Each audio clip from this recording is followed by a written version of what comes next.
آج نہیں، ہمیشہ سے چیلنجز رہے ہیں، پولیٹیکل چیلنجز رہتے ہیں، عوامی مشکلات ہیں، ان کے حل کے لیے لوگ خواہش رکھتے ہیں،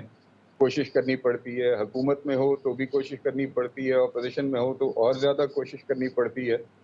انفارچونیٹ یہ ہے کہ یہاں پہ سسٹمز ڈیولپ نہیں ہوئے۔ آپ نے انٹروڈکٹری کامنٹ میں کہا نگراں وزیر اعلیٰ، I would like to correct you, please I was sorry in sir, elected chief minister, not معافی، معذرت سر، معذرت sir. Selected chief minister, like لیکن آپ کا سر رجیم کے بارے میں سلیکشن کا تو سر سلیکشن فیشن آ گیا ہے نا آج کل، سلیکٹڈ ہونا زیادہ مقبول ہے سر۔ انفارچونیٹلی سب سے بڑی مشکل if you allow me to say, سب سے بڑی مشکل یہی ہوتی ہے، ایک الیکٹیبل جو خواہش رکھتا ہے الیکٹ ہونے کی، محنت کرتا ہے، کوشش کرتا ہے، اپنے علاقے کے، اپنے لوگوں کے مسائل کو اجاگر کرتا ہے، ان کو حل کرنے کی کوشش کرتا ہے، وہ 4 ساڑھے 4 پونے 5 سال جو ہے پوری کوشش کرتا ہے، اور جب الیکشن ڈے آتا ہے پتہ لگتا ہے کہ جی کوئی چہیتا جو ہے، کوئی لاڈلا جو ہے، اس کو پکڑ کے اور ایم پی اے یا ایم این اے بنا دیا گیا۔ سب سے بڑا چیلنج تو یہ ہوتا ہے کہ what a waste of 5 years of efforts, energy, لوگوں کی امیدیں، توقعات جس طرح سے روندی جاتی ہیں اس طرح کے انجینئرڈ الیکشنز میں، جس طرح 2018 میں ہوا، اور آئی ہوپ کہ 2023 کا الیکشن اس طرح سے نہ ہو، بٹ اگر ہوا تو honestly speaking this would be very unfortunate. Khosa صاحب، آپ کی نظر میں پاکستان کا وہ کون سا الیکشن تھا جو انجینئرڈ نہیں تھا؟ میری یادداشت میں تو میں یہ کہہ سکتا ہوں کہ شاید 2008 کا الیکشن جو تھا وہ جو سوچا گیا تھا شاید اس کے برعکس ہوا۔ لیکن جس طرح سر شہید اب رانی اس میں کیا محترمہ عوامل، بے نظیر بھٹو پہ حملہ ہوا تھا تو انجینئرنگ وہاں پر بھی ہو رہی تھی سر، کچھ نہ کچھ جی ان ظاہری کو بات شہید ہے، کیا گیا ایک جس طرح۔ ٹی وی پروگرام میں یہ بات کہی گئی تھی کہ جی اس وقت بھی ان کے جو ہیں روابط اسٹیبلشمنٹ کے ساتھ تھے، اور وہ اس وقت ان کے ساتھ مقصد ہے ہینڈز اینڈ گلوز تھے، تو اسٹیبلشمنٹ کے ساتھ جب آپ ہینڈز اینڈ گلوز ہوتے ہیں تو پھر اس طرح کے حادثات، کارساز والا اور جو پھر بعد میں لیاقت باغ میں پیش آیا، یہ ان شخصیات کے ساتھ نہیں ہوتے جو اسٹیبلشمنٹ کے ساتھ ہینڈز اینڈ گلوز ہوتے ہیں۔ رائٹ سر، میثاق معیشت، اکانومی کرنٹ سیناریو میں کتنی امپورٹنس رکھتی ہے آپ کی نظر میں؟ میں بہت سی جگہوں پہ شہباز شریف صاحب کے ساتھ ڈس ایگری کرتا ہوں، but as leader of the opposition, جب وہ لیڈر آف دی اپوزیشن تھے اور پہلا سیشن اس وقت نیشنل اسمبلی کا چل رہا تھا، اس میں جب ایک یونانیمس یہ ڈیسیجن لیا گیا تھا from all the opposition parties consensus کے ساتھ کہ میثاق معیشت کے لیے ہمیں گورنمنٹ کے ساتھ بیٹھ کے بات کرنی چاہیے، اور on the floor of the house recall